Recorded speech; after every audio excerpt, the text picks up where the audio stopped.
नमस्कार, math with संकल्प YouTube channel में मैं चंदन सिंह आपका वेलकम करता हूं और हम लोग पढ़ रहे हैं रेशियो एंड प्रपोर्शन। तो जैसा कि आप लोग देख सकते हैं 3 क्वेश्चन लिख के रखा है मैंने इसको आप स्क्रीनशॉट ले लीजिए, फिर मैं इन पर चर्चा करूंगा। तो उम्मीद है स्क्रीनशॉट आपने ले लिया होगा। तो इन क्वेश्चन को मैं मिटाता हूँ।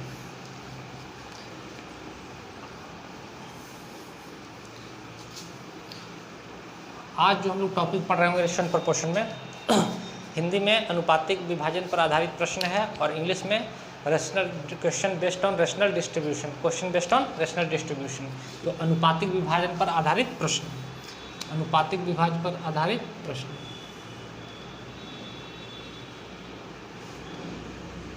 अनुपातिक विभाजन पर आधारित प्रश्न। आज हम लोग इस पर क्वेश्चन करेंगे और जो क्वेश्चन 3 अभी स्क्रीनशॉट जिसका आपने लिया वो उसी पर बेस्ड था। तो आइए एक एक करके हम लोग समझते चलते हैं। रेशियो एंड प्रोपोर्शन का बेसिक तो मैंने पिछले वीडियो में सारा पहला जिस दिन वीडियो मैंने डाला था उसी दिन आपको समझा दिया था। तो उन्हीं को यूज़ करते हुए कैसे कैसे क्वेश्चन बन सकते हैं, कैसे आपको क्वेश्चन देखना है, कैसे आपको क्वेश्चन समझना है, उस पर हम लोग चर्चा आज करेंगे। तो क्वेश्चन नंबर 1 जो आप लोग एक काम कीजिए कि जो क्वेश्चन स्क्रीनशॉट लेके रखे हैं उसको कॉपी में लिख लीजिए और उसके बाद खुद से बनाने का पहले कोशिश कीजिए, और नहीं बनता तो फिर इस वीडियो को आगे आप लोग कंटिन्यू देखिए। और अगर बन भी जाता है तो भी देखिए, क्योंकि हो सकता है कि आपका तरीका बनाने का कुछ अलग हो और कुछ मैं आपसे बेहतर तरीका आपको सिखाता हूँ। तो आगे हम लोग बढ़ते हैं क्वेश्चन नंबर 1 में। क्वेश्चन नंबर 1 जो था आपके पास वो ये था कि 94 को 2 भागों में विभाजित किया गया, परंतु पहली से 5वें भाग और दूसरी के 8वें भाग का अनुपात 3:4 हो गया, तब पहला भाग कितना? ये हमसे क्वेश्चन पूछ रहा है। कह रहा है कि 94 को 2 भागों में विभाजित करना है, लेकिन आगे लाइन कह रहा है कि पहली से 5वें भाग। तो मान लेते हैं 2 भाग हैं, पहला और दूसरा। क्वेश्चन जो हमसे कह रहा है कि पहली के 5वें भाग, पहली के 5वें भाग और दूसरी के 8वें भाग का जो अनुपात है वो कह रहा है कि अनुपात जो है वो 3:4 हो गया है। पहली के 5वें भाग का और दूसरी के 8वें भाग का अनुपात जो हो गया वो कितना हो गया? 3:4 हो गया। और जैसे ही आपको ये बात दिखाई दे कि जैसे ये अनुपात में है, इसके इक्वल में इधर अनुपात है, तो पिछले वीडियो में प्रोपोर्शन बता चुके हैं। तो आप ध्यान रखिएगा, ये बाहर वाले गुना होता है और अंदर वाले का गुना हो सकता है। तो क्या हम लोग ऐसा लिख सकते हैं ये इक्वल है, इसका मतलब प्रोपोर्शन है। पिछले वीडियो में बता चुके हैं। तो इसका गुना हम लोग इसके साथ कर सकते हैं और बराबर इस 2/8 का गुना किसके साथ कर सकते हैं? बाहर वाले का और अंदर वाले का 3 के साथ। I1/1 और 2 का अनुपात चाहिए, तो 1 और 2 का अनुपात क्या हो जाएगा? या फिर डायरेक्ट यहीं से गुना कीजिएगा। तो ये जो आएगा आपका 8 चौका 32 और 3 पचे 15। तो I1 कितना हो जाएगा? 15। ये 3 को नीचे गुना कर रहे हैं और I2 कितना हो जाएगा? 8 चौका 32 और बता चुके हैं। तो अगर ऐसा है तो I1 अनुपात I2 कितना हो जाएगा? तो 15:32, 15:32। और बोला कि इनका अनुपातिक योग कितना है? तो 94 है। 94 को ही बांटना था, तो 15:32 अगर इसको ऐड कीजिएगा तो आ जाएगा 47, और 47 यूनिट रिप्रेजेंट करेगा किसको? तो 94 को। तो 1 यूनिट 2 को। तो हमसे पूछ रहा है कि पहले भाग, तो पहला भाग पूछ रहा है, तो पहला भाग कितना हो जाएगा? पहला भाग हो जाएगा 30, और ये हमारे प्रश्न का उत्तर है। तो ध्यान रखना है कि सिर्फ अगर अनुपात करा कि इसका 5वां भाग, इसका 8वां भाग, इसका जो अनुपात है, इसका अनुपात इतना अनुपात हो गया, 3:4 हो गया, मतलब इसके इक्वल में ये दे के रखा है। तो हम लोग बाकी हमको पता है कि बाहर वाले गुना होता है और अंदर वाले का गुना होता है, और अनुपात निकाल लिए। जिनको कम समझ में आएगा वो पहले जो इसके पहले के जो वीडियो मैंने 4 या 5 वीडियो डाले हैं उनको आप लोग पहले देखिए, उसके बाद यहाँ तक आइए। Question number 2। क्वेश्चन नंबर 2 आज ढेर सारा क्वेश्चन करवाने का कोशिश करूँगा जितना हो सकता है मैक्सिमम। क्वेश्चन नंबर 2 जो आप लोग लिख के रखे होंगे अपने कॉपी में। तो 2 नंबर क्वेश्चन कहता है कि एक आदमी 7 बेटों, 3 बेटियों और 5 भतीजों के बीच बांटने के लिए 12,600 रुपये छोड़ता है, और आगे कहता है कि यदि हर बेटी को हर भतीजे से 3 गुना राशि मिले। तो पहले तो रेशियो का काम कर लेते हैं। पहला तो ये समझिए कि टोटल जो बांटने के लिए मेरे पास पैसा है वो 12,600 रुपये, 12,600 रुपये, यही हमको बांटना है। और किस अनुपात में बांटना है, तो कह रहा है कि यदि हर बेटी को हर भतीजे से 3 गुना राशि मिले, तो यहाँ लिख लेते हैं पुत्री, यहाँ लिख लेते हैं भतीजा, और यहाँ लिख लेते हैं पुत्र। तो हमसे क्वेश्चन में क्या कह रहा है कि हर बेटी को हर भतीजे से 3 गुना राशि मिली है, यानी कि अगर इसको 1 मिला है तो इसको 3 मिला है, अगर इसको 1 मिला है तो इसको 3 मिला है। आगे कहता है कि हर बेटे को हर भतीजे से 7 गुना राशि मिली है, और हर बेटे को हर भतीजे से 7 गुना राशि मिली है। ध्यान ये रखिएगा कि इसका अगर लिखने का जो तरीका होगा अनुपात का, आपको पता है कि अनुपात लिखने का तरीका होता है, तो इसके साथ इसका रिलेशन है, तो 1:7 लिखते थे, और यहाँ पे 1, यहाँ पे भी 1 भर देते थे, तो यहाँ पे 3 हो जाएगा, यहाँ पे 1 हो जाएगा, यहाँ पे 7 हो जाएगा। 3:1:7 है। लेकिन आप ध्यान ये रखिएगा कि जैसे इसके 1 यूनिट के साथ ही रिलेशन है, और इसके भी 1 यूनिट के साथ रिलेशन है पुत्र का। जैसे कह रहा है कि पुत्री को कितना मिला, तो भतीजे से 3 गुना, तो इसको 1 यूनिट लिया तो इसको 3 यूनिट, और पुत्र को कितना मिला है, तो भतीजे का 7 गुना, तो इसको भी 1 यूनिट लेंगे तो इसका 7 यूनिट, यानी कि एक कॉमन है दोनों में, तो आपको अलग से लिखने की जरूरत नहीं है, डायरेक्ट हम लोग ऐसा लिख सकते हैं।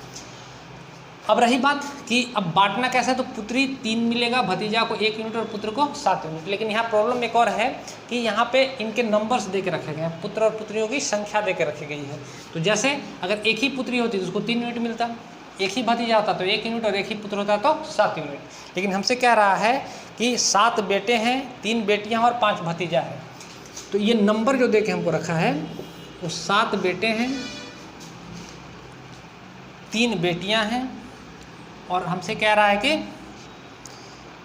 और 5 भतीजे हैं, और 5 भतीजे हैं, 5 भतीजे हैं। इनका ये अनुपात है कि 3 पुत्रियाँ, 5 भतीजे और 7 इसके पुत्र हैं। तो आप इस बात को समझिए ध्यान से कि अगर 3 बेटे हैं, अगर 3 पुत्रियाँ हैं और सबको 3-3 रुपये मिल रहे हैं, तो यानी कुल मिला के पुत्रियों को कितना मिल रहा होगा, तो 9 यूनिट, इसको मिल रहा होगा 5 यूनिट, और इसको मिल रहा होगा 49 यूनिट, और इसको ऐड कर देंगे, इसको ऐड कर देंगे तो इतना पैसा कुल इनको प्राप्त हो रहा है। तो 9, 5, 14 और 9, 18 और 4 कितना हो गया, 9, 5, 14, 9, 9, 18 और 5 23 का 3 हाथ में रहा, 2, 4 और 2, 6, 63 यूनिट कितना हो गया, तो 63 यूनिट। और 63 यूनिट रिप्रेजेंट करेगा किसको, तो इस 12,600 को, 12,600 को। तो 1 यूनिट रिप्रेजेंट किया कितने को, तो 1 यूनिट रिप्रेजेंट किया 200 रुपये को। तो 1 यूनिट रिप्रेजेंट किया 200 रुपये को। तो आप यहाँ से ध्यान समझिए कि इसमें अब आपको मल्टीप्लाई नहीं करना है। इसमें अगर हमसे क्वेश्चन ये पूछ रहा होता है, ऐसे क्वेश्चन क्या पूछ रहा है कि हर एक बेटी को मिलता है कितना, प्रत्येक बेटी का हिस्सा पूछ रहा है। तो अगर इससे मल्टीप्लाई कर दे तो ये तो 1800 रुपये आ जाएगा। इसका मतलब ये 1800 रुपये है क्या, तो हम लोग देखिए 3 बेटियों को मिलाकर ये पैसा मिला है, वो 1800 रुपये है। लेकिन हमसे पूछा कि प्रत्येक बेटी का बताइए, तो तरीका है कि 1800 निकाल के इस 3 से भागा लगा दिए, इस नंबर से भागा लगा दिया तो भी आंसर आ जाएगा। लेकिन इतना भी काम नहीं करना। अगर आपको प्रत्येक का पूछा कि प्रत्येक पुत्री को कितना मिला है, प्रत्येक पुत्री को कितना मिला है, क्वेश्चन 2 तरीके से पूछ सकता है। एक तो बोलता है कि पुत्रियों को कितना मिला है, तो पुत्रियों को कितना मिला है तो 1800 रुपया, और प्रत्येक पुत्री को कितना मिला है, तो एक पुत्री को तो 3 यूनिट मिल रहा है, और 1 यूनिट का मतलब 200, तो एक पुत्री को कितना मिला होगा, तो हम यहीं से बता दें कि ये राशि कितनी होगी, तो 600 रुपये होगी, 600 रुपये होगी। अगर भतीजे को कितने पैसा मिला है, यानी कि तो हम लोग 5 गुना 10 यानी 1000 रुपये कर देते हैं। लेकिन प्रत्येक भतीजे का पूछा तो प्रत्येक भतीजे को कितना मिला होगा, तो 200 रुपये। यहाँ भी पूछता कि पुत्र को कितना मिलता, तो 49 गुना 200 कर देते। लेकिन प्रत्येक पुत्र का हिस्सा पूछता तो 7 गुना 2 करते, यानी प्रत्येक पुत्र को कितना मिला होता, तो 1400 रुपया। उम्मीद है ये बात समझ में आया होगा, इस तरह के क्वेश्चन भी आपको समझ में आया होगा। Question number 3, question number 3। तो क्वेश्चन नंबर 3 जो हमारे पास था वो कुछ इस प्रकार से था कि एक व्यक्ति ने अपने पेन अपने 4 मित्रों ABCD में 1:3, 1:4, 1:5 और 1:6 में बांटे। हमसे कह रहा है कि A है, B है, C है और D है। एक व्यक्ति के पास कुछ पेन हैं जो अपने मित्रों को 1:3, 1:4, 1:5 और 1:6 में बांटना चाहता है। तो आपसे क्वेश्चन क्या पूछ रहा है कि न्यूनतम उसके पास कितने पेन होने चाहिए, न्यूनतम उसके पास कितने पेन होने चाहिए कि वो इस अनुपात में उनको बांट सके। तो न्यूनतम पेन अगर पूछ रहा है हमसे, अधिकतम पूछता तो ज्ञात नहीं कर सकते, तो अधिकतम तो कुछ भी हो सकता है, लेकिन न्यूनतम पूछ रहा है तो न्यूनतम यहाँ से करेंगे क्या कि इस 3, 4, 5 और 6 का एलसीएम ले लेंगे क्योंकि हमको सीधा अनुपात बनाना होगा। तो इनका एलसीएम ले रहे होंगे तो 6 पचे 30 दूना 60। तो हम लोग कहेंगे भाई ये 60 हो जाता।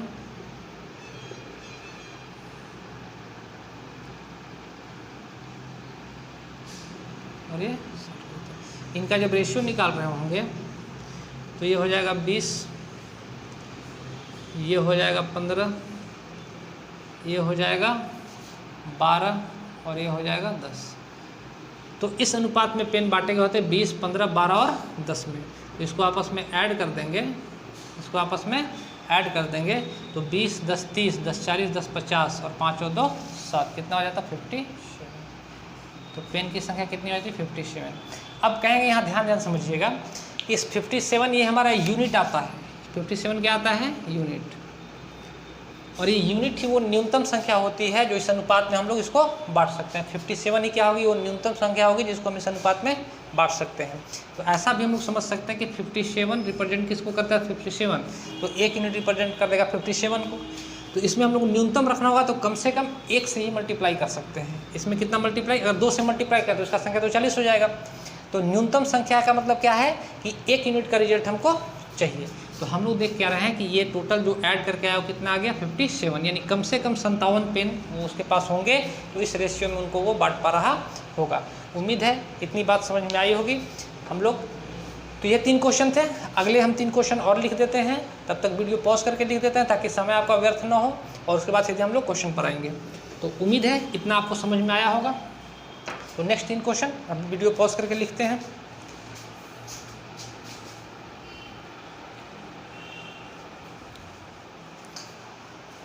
तो आप लोग इसका स्क्रीनशॉट ले लीजिए, ये क्वेश्चन है, इसको हमको करने का प्रयास करेंगे। और स्क्रीनशॉट लेके मैं बार बार कह रहा हूँ, पहले आप इसको कॉपी में नोट डाउन कीजिए, खुद से बनाने का कोशिश कीजिए, और जब खुद से बना लेते हैं उसके बाद इन प्रश्नों को देखने का कोशिश कीजिए। जैसे ऑफलाइन क्लासेस चलते हैं तो मैं ऐसे ही क्वेश्चन स्टूडेंट को देता हूँ, उनको खुद से बनाने के लिए कहता हूँ। जब उनसे नहीं बनता तो वो क्वेश्चन वो फिर मैं बताता हूँ। तो इससे फ़ायदा ये मिलेगा कि जो आप मिस्टेक कीजिएगा, जहाँ आपको समझने में दिक्कत होगी, उनको आप जब मैं बताऊंगा तो उनको आप ये समझ पाएंगे कि कहाँ से हमको आसानी से चीज़ें समझ में आ सकती थी। तो उम्मीद है जितना मैंने कहा उतना आप लोग करेंगे। तो इसको आप लोग स्क्रीनशॉट ले लिए होंगे। अब मैं मिटा देता हूँ और एक एक क्वेश्चन पर हम लोग चर्चा करते हैं। हम लोग पढ़ रहे हैं रेशियो एंड प्रोपोर्शन, और रेशियो एंड प्रोपोर्शन में पढ़ रहे हैं ये रेशियो एंड प्रोपोर्शन में पढ़ रहे हैं अनुपात पर आधारित प्रश्न।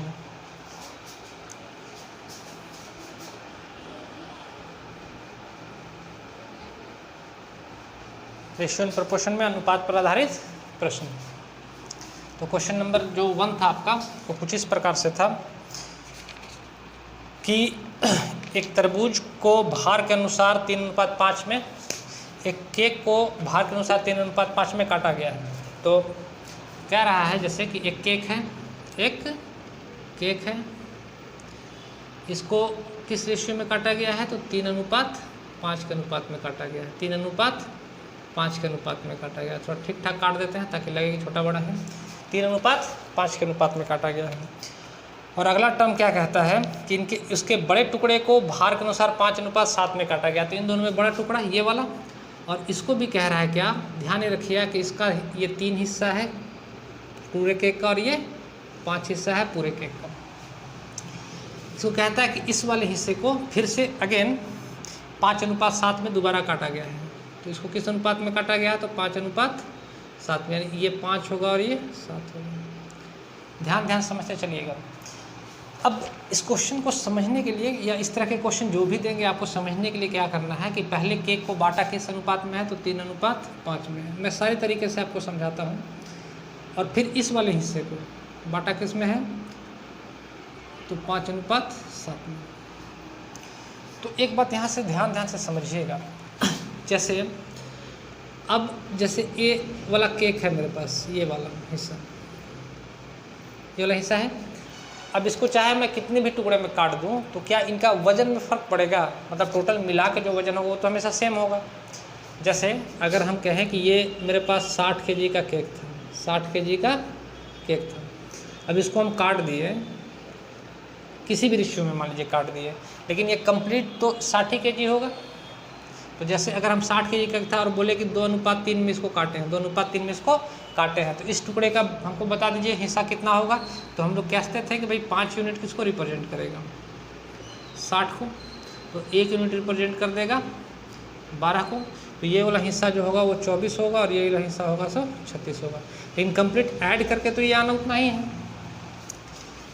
तो यहाँ पे इस बात को समझिएगा, क्योंकि देखिए चूंकि इस वाले हिस्से को तो हम लोग कुछ कर नहीं रहे, तो ये तो 3 का 3 ही रहेगा, लेकिन इस वाले हिस्से को जो हम लोग काट रहे हैं 5:7 में, तो कंप्लीट इसका वजन तो एटलीस्ट 5 ही होना चाहिए था। इसका वजन मिला जुला के 5 होना चाहिए था, लेकिन इसका वजन जब हम लोग ऐड करें तो ये 12 हो जा रहा है। इसका वजन क्या हो जा रहा है, 12। इसका मतलब ये हुआ कि आपको क्या समझना है, ये 12 यूनिट है, होना इसको कितने चाहिए था, 5 यूनिट। तो ये तो दोनों इक्वल होने चाहिए थे। तो हम लोग करेंगे क्या कि इन दोनों मानों को, ये तो इसी का भाग है ना, तो इन दोनों मानों को क्या करेंगे, इक्वल कर लेते हैं। तो इक्वल करने के लिए आपको पता है कि इस 12 का गुना यहाँ से कर देंगे, इस 12 का गुना यहाँ से कर देंगे, और इस 5 का गुना इसको हटा रहे हैं यहाँ कर देंगे। फ़ायदा ये मिला हमको कि अब ये 12×5 = 60 हो गया, अब ये 60 ग्राम हो गया, और ये भी 7×5 12×5 = 60 हो गया मिला के। यहाँ पे देखिएगा जैसे इसको हम लोग 12 से मल्टीप्लाई किए हैं, तो ये तो 60 हो गया, ये वाला कितना हो गया 60, और ये वाला 7×5 12, ये भी ये 5 से मल्टीप्लाई किए होंगे तो ये 25 हो गया होगा, और ये 35 हो गया होगा। तो ये कंप्लीट मिला कितना हो गया होगा 60। चूँकि 12 में यहाँ से गुना हो रहा है तो 12 में इसमें भी गुना होगा। चूँकि 12 में यहाँ से गुना किया तो ये तो रेशियो में है, तो रेशियो में समान संख्या से हमको गुना करना पड़ेगा। तो ये भी कितना हो जाएगा, 12 से गुना करेंगे तो 36। अब आप देखिए कि इनका अनुपात, इन तीनों हिस्सों का अनुपात हमसे पूछ रहा है। तो इस वाले टुकड़े का अनुपात कितना हो गया, तो 36। इस वाले टुकड़े का अनुपात कितना हो गया, तो 25।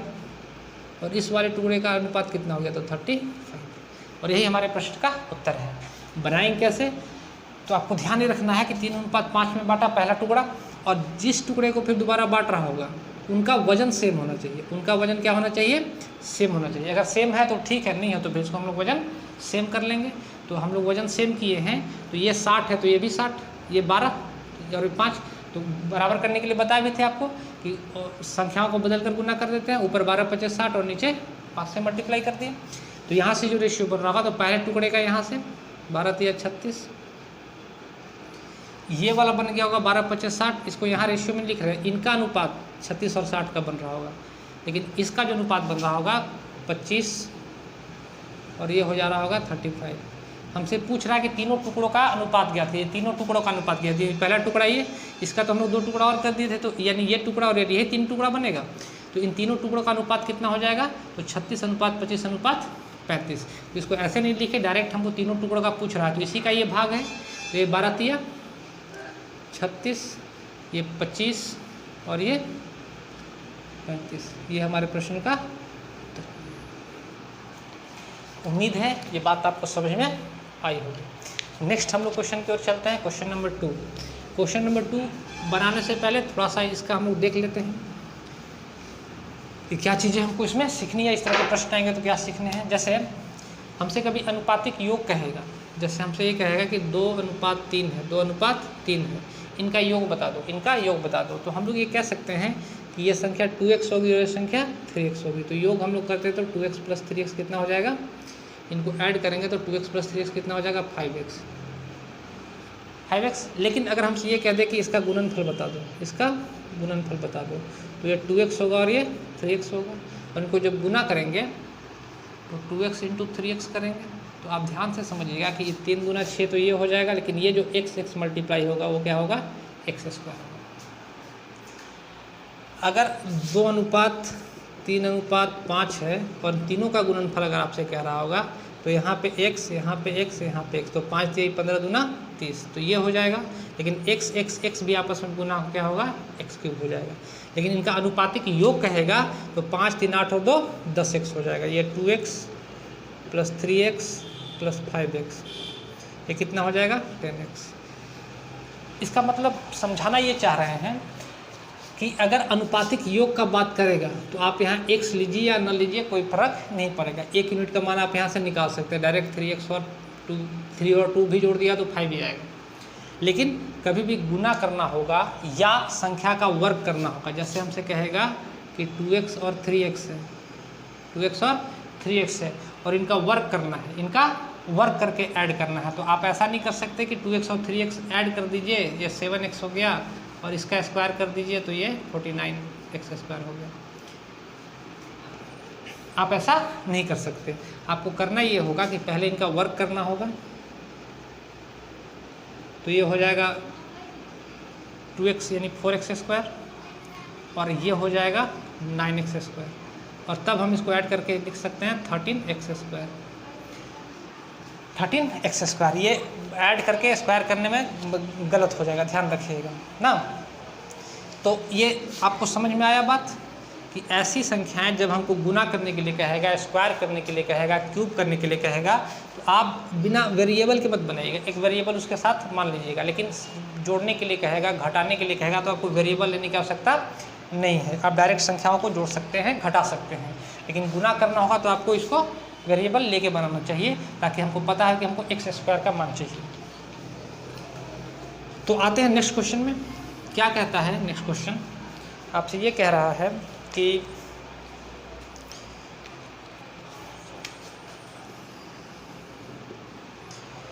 हीरे के एक टुकड़े का मूल्य उसके भार के वर्ग के अनुसार परिवर्तित होता है। मतलब ये कह रहा है कि हीरे का टुकड़े का वर्ग, हीरे के टुकड़े का मूल्य उसके भार के अनुसार परिवर्तित, भार के वर्ग के अनुसार परिवर्तित होता है। मतलब हीरा को लीजिएगा, उसका जितना वजन होगा, उसका जितना वजन होगा उसका जो मूल्य होगा उसके वर्ग के हिसाब से होगा। जैसे 5 ग्राम वजन है तो वो मूल्य जो होगा वो 25 के टर्म में होगा, 6 ग्राम वजन है तो मूल्य कितना होगा तो 36 के टर्म में होगा। ये हमसे क्वेश्चन में कह रहा है कि उसका मूल्य जो है वर्ग के, उसका जो मूल्य है उसके हीरे के टुकड़े का मूल्य उसके भार के वर्ग के अनुसार परिवर्तित होता है, उसके भार के वर्ग के अनुसार परिवर्तित होता है। आगे क्या कहता है? यदि 5184 रुपये मूल्य का एक हीरा 3 टुकड़ों में काटा जाए, उनके भार का अनुपात 1:2:3 है। ध्यान से समझते चलिएगा। भार का अनुपात क्या है? 1:2:3 है। उम्मीद है क्वेश्चन आप लोग लिखे होंगे, क्वेश्चन साथ में पढ़िएगा। तो हम लोग ये कह सकते हैं कि अगर इसके भार का अनुपात 1:2:3 है, 1:2:3 है, तो कंप्लीट तो इसी बड़े टुकड़े को काट कर बनाएगा, यानी जो टुकड़ा होगा हमारे पास वो कितना होगा तो 6 होगा। चूँकि यहाँ पे वर्ग का बात कर रहे हैं इसलिए इसके साथ हम लोग एक वेरिएबल लेके चलते हैं, तो ये 6x हो गया। मानते हैं इस बात को? तो शुरुआत में जो हीरा रहा होगा वो कितना रहा होगा? 6x रहा होगा। अब कह रहा है कि हीरे का वजन, अब ध्यान से समझिएगा, ये हीरे का शुरुआत का है वजन 6x।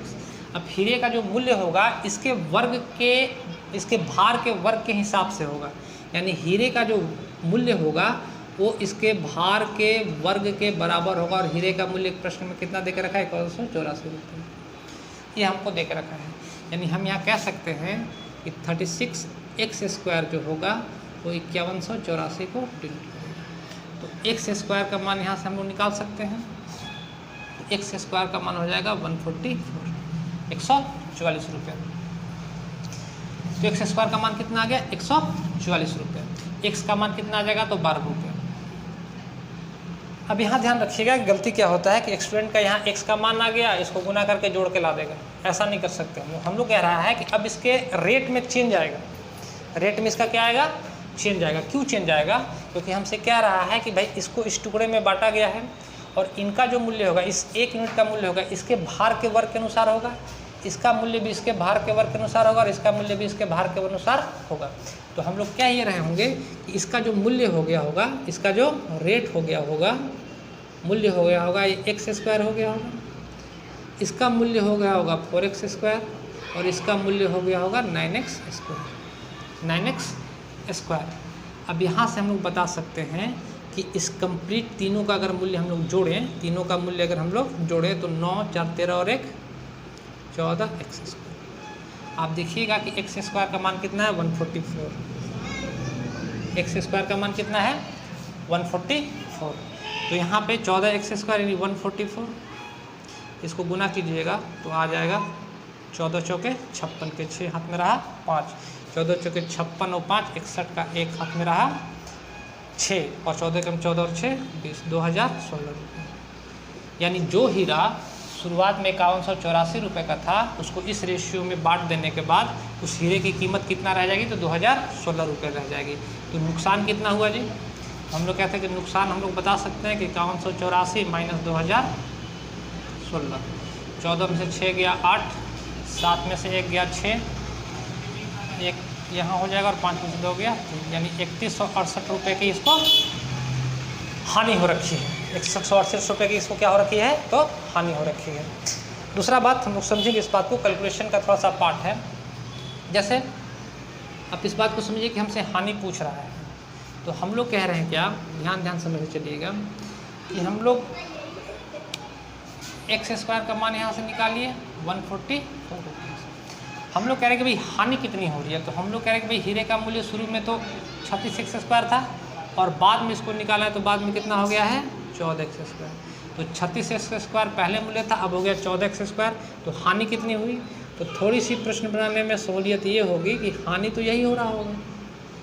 तो 36 एक्स स्क्वायर में से 14 एक्स स्क्वायर गया तो 6 में से 4 गया 2 और 3 में से 1 गया 2 एक्स स्क्वायर, ये इसकी हानि है। और एक्स स्क्वायर का मान हमको पता है, तो बार बार घटाने से अच्छा है कि हम इस टर्म को घटा लेंगे,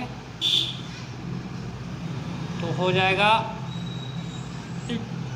2288 का 8 हाथ में रहा 8, 2288 और 8, 88 और 8 हो गया 88, 8 96 का 6 हाथ में रहा 9 और 22 से कम 22 और 9 कितना हो गया। तो प्रश्न तो उत्तर में तो खैर कोई फ़र्क नहीं आएगा, लेकिन जब आप इस तरह से क्वेश्चन सोचते हैं तो आपको क्वेश्चन बनाने में थोड़ा आसानी हो सकता है। तो आप देखिए इसको ऐसे भी हम लोग कर सकते थे। उम्मीद है ये बात समझ में आई होगी, नहीं आई होगी कह रहे, समझ में आई होगी। और अगर कम समझ में आई होगी तो इस वीडियो को दोबारा से देखिएगा, समझ में आ जाएगा। दोबारा तो बताएंगे नहीं क्योंकि वीडियो है, तो बात पे पीछे कर देख सकते हैं। स्टूडेंट क्लास में होते हैं तो सब दोबारा बता दीजिए, दोबारा एक्सप्लेन करना पड़ता है, लेकिन आपके पास वीडियो है तो आप लोग इसको दोबारा देख सकते हैं। तो नेक्स्ट क्वेश्चन जो हमारे पास क्वेश्चन नंबर 3 था वो ये था, क्वेश्चन ये था कि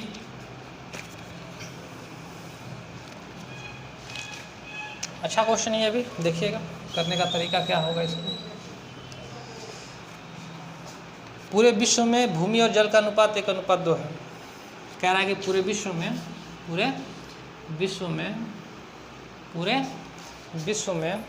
भूमि और जल का अनुपात 1:2 है।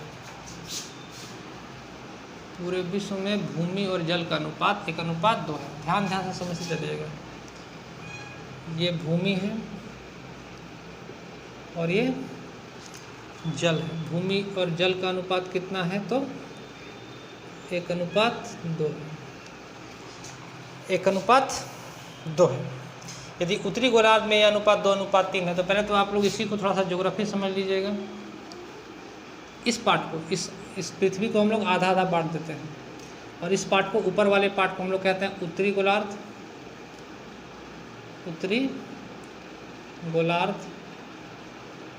और नीचे वाले कहते हैं दक्षिणी गोलार्ध।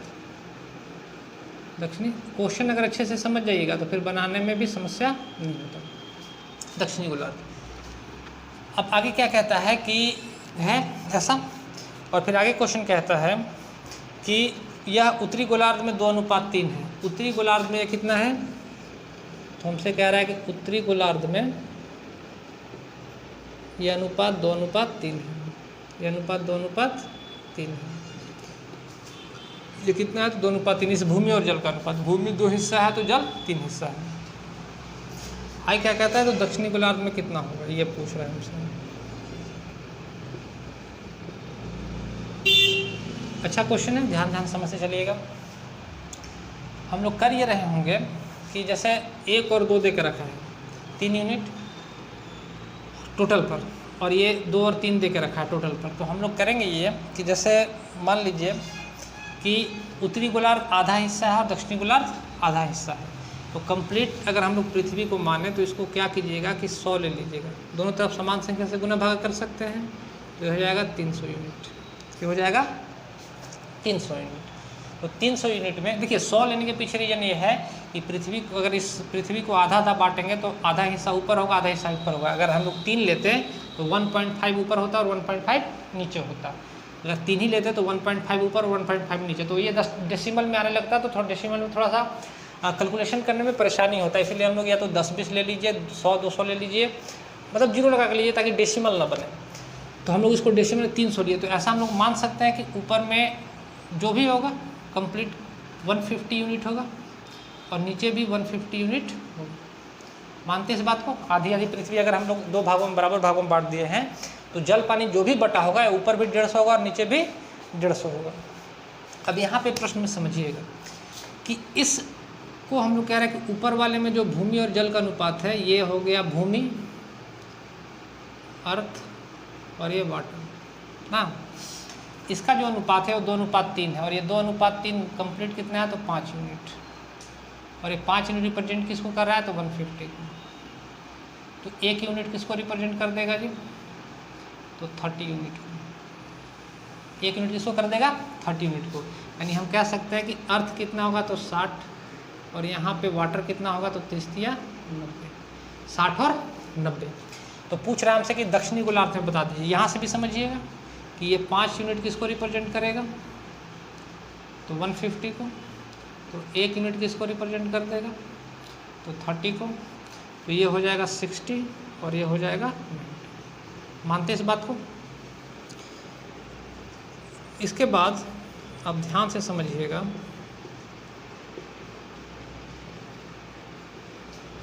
तो आप समझिए कि उत्तरी गोलार्ध में 60 क्या निकले टोटल। तो हम लोग कह रहे हैं कि भाई 150 में ये 60 हिस्सा कहाँ है तो उत्तरी गोलार्ध में, पानी अर्थ के लिए, भूमि के लिए। देखिए टोटल मेरे पास भूमि कितनी थी तो 100 यूनिट और जल कितना था तो 200 यूनिट। जल कितना था 200 यूनिट। यहाँ के बात समझिए कि चूंकि उत्तरी गोलार्ध में हम लोग इसका अमाउंट निकाल चुके हैं तो हम लोग कह सकते हैं कि भाई उत्तरी गोलार्ध में तो 60 यूनिट जल है, 60 यूनिट सॉरी भूमि है, ये भूमि है और ये जल।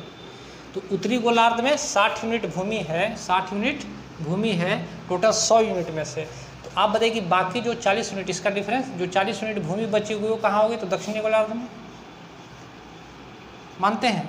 और इस टोटल 200 में 200 यूनिट जल है, 200 यूनिट जल में 90 यूनिट जल तो उत्तरी गोलार्ध में हो गया। तो दक्षिणी गोलार्ध में जल कितना होगा तो 110 यूनिट। तो ये 0 से 0 कट जाएगा तो आंसर कितना हो जाएगा हमारा 4:11। आंसर कितना होगा 4:11। उम्मीद है ये बात समझ में आई होगी। जैसे हम लोग कह सकते हैं कि टोटल मेरे पास 300 यूनिट था जिसमें 100 जल था और 100 भूमि थी और 200 जल था। जिसमें 60 भूमि तो ऊपर हो गई। अगर 60 भूमि ऊपर हो गई तो भूमि 100 में से 60 ऊपर है तो 40 भूमि नीचे हो गई।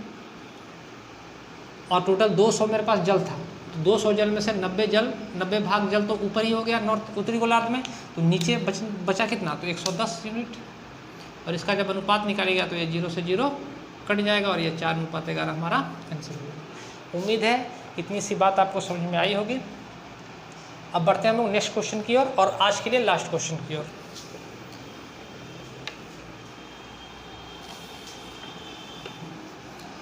तो आज का जो लास्ट क्वेश्चन था वो कुछ इस तरीके से था।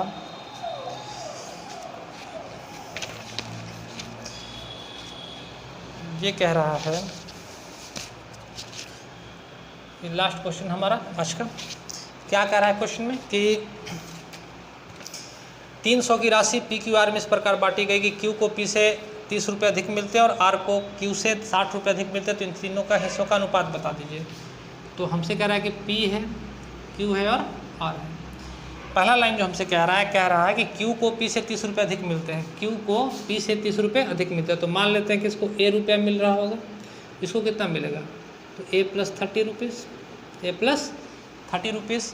और आगे क्या कहता है और आर को क्यू से 60 रुपये अधिक मिलता है। आर को क्यू से 60 रुपये अधिक मिल रहा है। तो क्यू को कितने मिल रहा है ए प्लस 30 और इससे इसको 60 रुपये ज़्यादा मिल रहा है तो इसमें 60 रुपये और ऐड करना पड़ेगा। ए को जैसे पी रुपया मिल रहा था, ए पी को ए रुपये मिल रहे थे तो हम लोग कहेंगे क्यू को कितना मिलेगा तो ए तो मिलेगा ही मिलेगा, साथ में 30 रुपये इसके पास ज़्यादा है तो 30 रुपये इसको ज़्यादा दे दिए। और आर को क्यू के मुकाबले 60 रुपये ज़्यादा मिल रहा है, आर को क्यू के मुकाबले 60 रुपये ज़्यादा मिल रहा है। तो क्यू के पास ए प्लस 30 रुपीज़ है तो ए प्लस 30 रुपीज़ इसके पास होगा ही होगा और साथ में 60 रुपये इसके पास ज़्यादा भी है तो 60 रुपये इसको अलग से दे दिए। और हमसे क्वेश्चन में कह रहा है कि इन सब का सम कितना है, इन सब का सम कितना है, तो इन सब का सम है 300 रुपये, 300 रुपये। तो हम लोग इसको ऐड कर रहे होंगे तो ये ए और ए कितना हो जाएगा 3A प्लस ए 9 और 3 12, ये हो जाएगा 120 बराबर 300। तो 3A बराबर कितना हो जाएगा, तो 120 गया इसमें से तो 180, तो ए बराबर 60, ये कितना हो जाएगा 60 रुपया। तो हमसे पूछ रहा है कि पी क्यू आर का अनुपात बता दीजिए, पी क्यू आर का अनुपात बता दीजिए। तो अनुपात में इसके पास 60 रुपये हो गए, इसके पास 60 और 30 90 रुपये, और इसके पास 9 और 3 12 120। मानते इस बात को, 120 रुपये।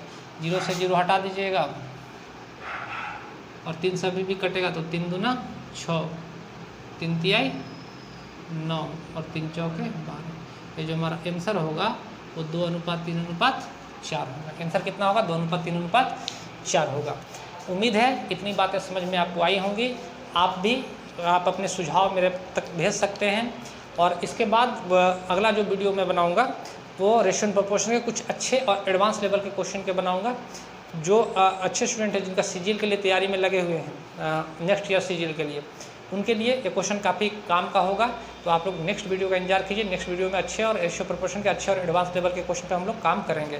तो आज के लिए इतना ही, धन्यवाद।